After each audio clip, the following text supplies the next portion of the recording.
China, in my view, is already on track for the small positive growth in the second quarter of this year. Now we are talking about the Chinese industrial sectors growing in 4 to 5% real growth of the industrial production, as well as the large chunk of the Chinese services sector, which account for 60% of GDP, grown about 1% in May. So if we are talking about more than 90% of the economy have to actually enter into the positive growth in the second quarter, we are not really seeing all these small segments of the Chinese growth, for example, such as tourism or catering sales, which is less important of the driver of the Chinese economy. Okay, fair enough. What do you expect in terms of more policy action then, both from the Chinese authorities, especially on the monetary policy side? Do you see them going meaningfully lower on rates? No, not meaningfully lower rate cuts.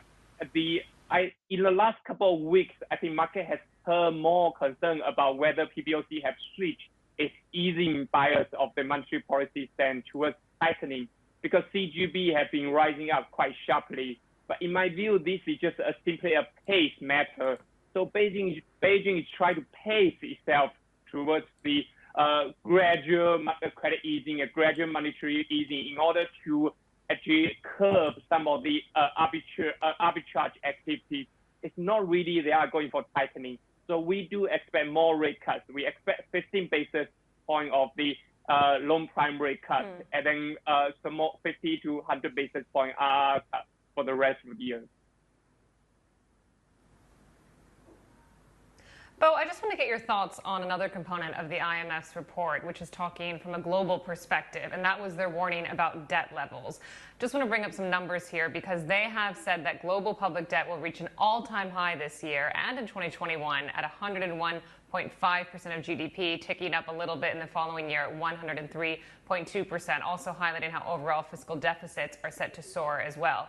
It seems that we keep hearing, don't worry about this right now, these steps were needed in terms of the fiscal support that came through because of this crisis, kick the can down the road sort of thing. But when does this start to be a real problem?